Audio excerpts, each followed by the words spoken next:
except where them hands, where them holes, where them throws, you know what I'm saying? The primary evil. Since this is a martial arts channel, I'm going to just say the primary evil is one reason why I take martial arts training.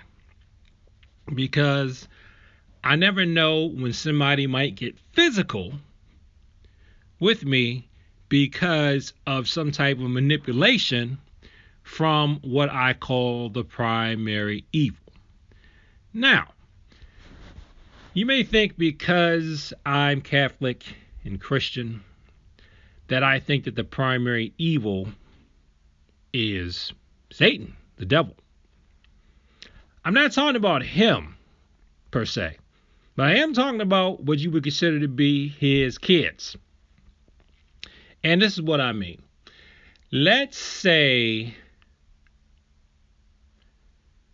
well, I want to give two examples. One example is there's a YouTube clip where there's a guy brandishing a knife in Walmart.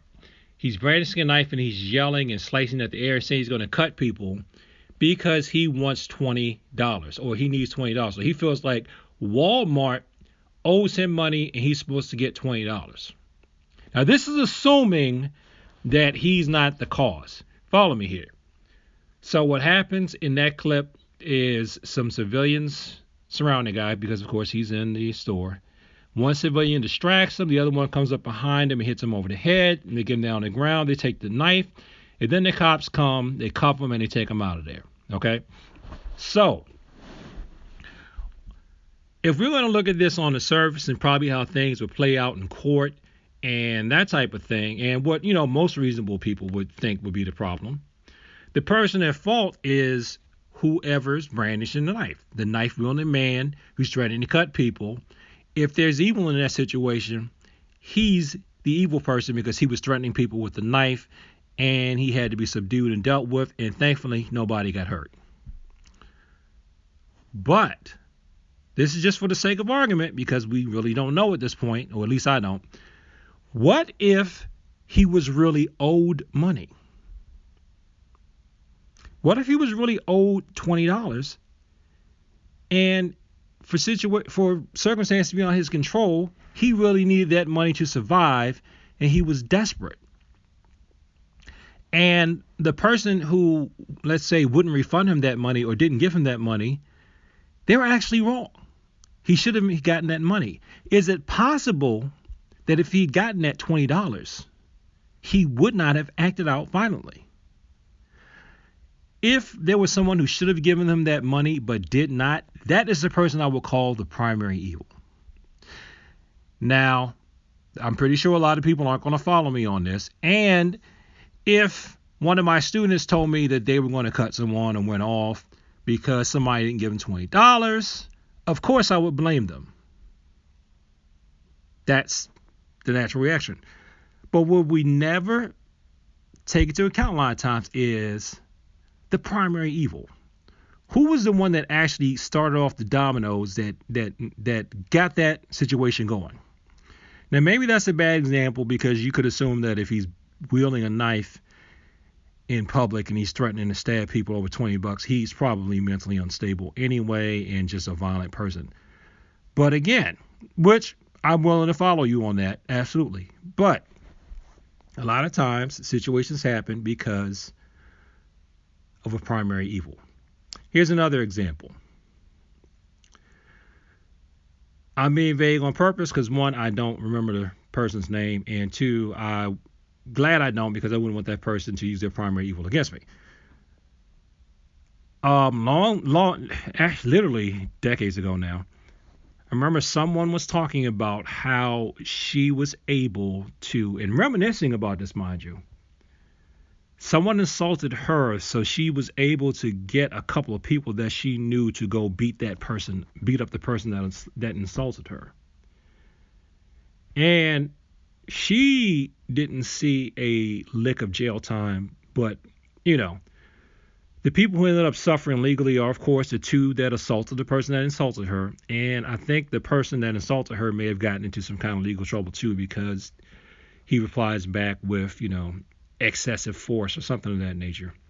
I don't remember the details. I just remember her actually enjoying the fact that she was able to get people to do that. So in that situation, I would call her the primary evil because she manipulated other people or caused other people to move into violence against someone else. So when you encounter the situation, let's say if that happened and we're walking along and we see this happen, we see these 2, 3, I don't know how many individuals it was, attacking this victim. We assume that those people that are doing the attacking are the source of the violence or the primary cause of the violence. They're acting it out, but to me, they are proxies because they're doing something on behalf of someone else.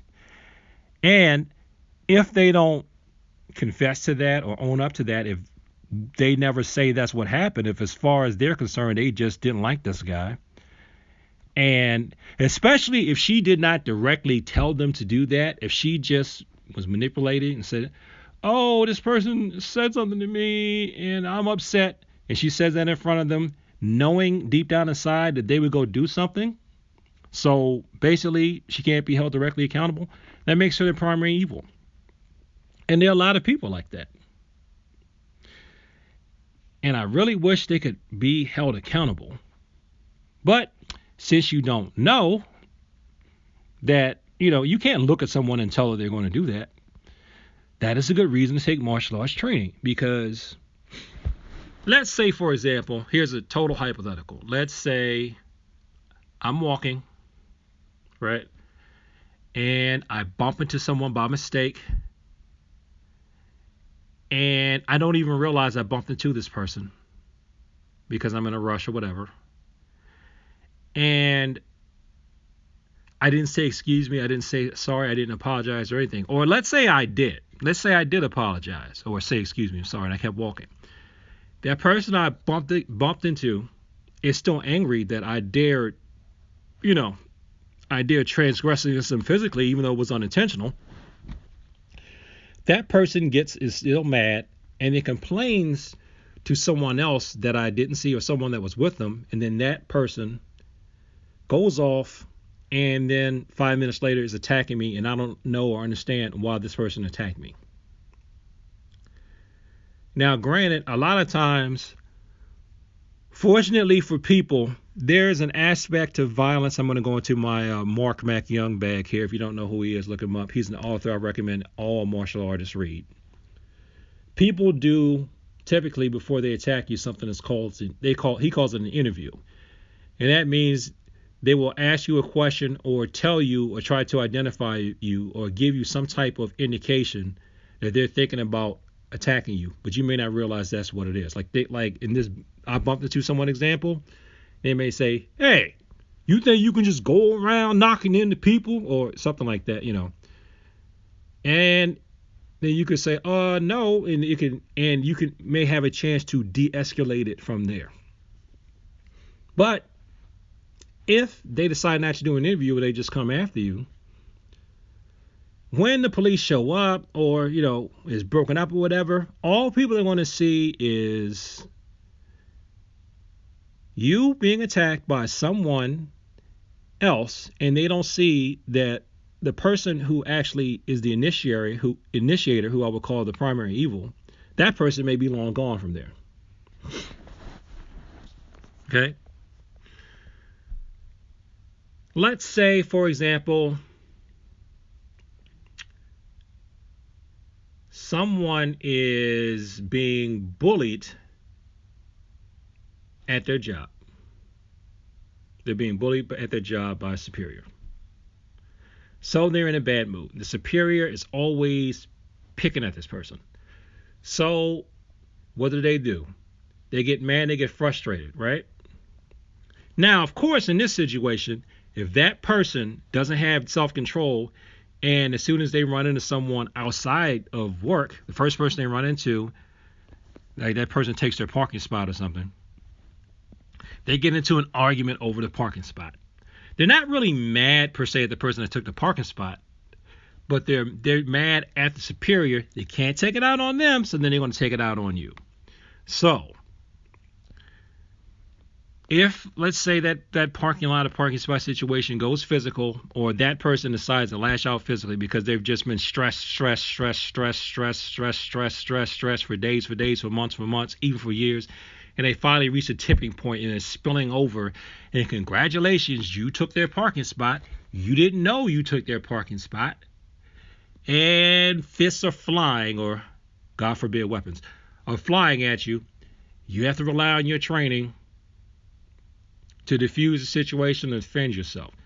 Now, of course, who is legally responsible? The person who didn't have the self-control, who is coming after you and attacking you over a parking spot. But who's also responsible? I would argue that bullying superior of theirs. Because that bullying superior of theirs is picking on this person and instilling negativity and making them angry at a target that they know cannot retaliate. I'm pretty sure legally there would be no way to hold, especially in this example, there would be no way to hold that bullying superior responsible. I know that. But call me la la fairy tale land. I really wish there were a case or a way where we people on Earth could hold that primary evil person responsible. And in that example, we probably can't. But because sometimes you basically don't know what a person is going through, you don't know what they're dealing with. Those are instances where, especially before, I'm so glad, I've said this on other videos, God bless the iPhone. And I'll also add, even though there are a lot of trolls on it, thank you, internet. When I used to tell people when I was young, oh my goodness, I can't believe this person just flipped off and did something for no reason. I didn't realize what I did was so bad. They went off. Of course, they're going to try to say, well, what did you do? What did you say? Blah, blah, blah. They try to victim blame.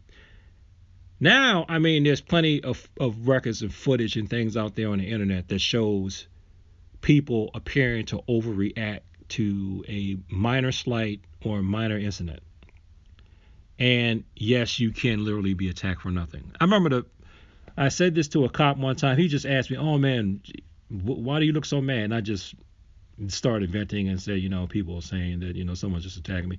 And then the cop goes, that's called an unprovoked attack. No, you're right. That is actually a thing. It's called an unprovoked attack.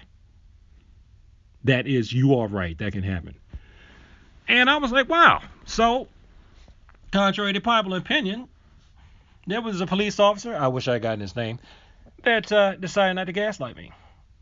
So, you can't just always and everywhere blame everything in a group. So, I wish there were a way that we could hold the primary evil type of folks accountable. So, unless they are directly giving an order to someone to do something, there's nothing we can do about them, as far as I know. If there is, let me know in the comments. There's nothing we can do from a legal standpoint. I guess morally, if we know someone is the type of primary evil person that's an instigator, we could not associate with them. We could call them out.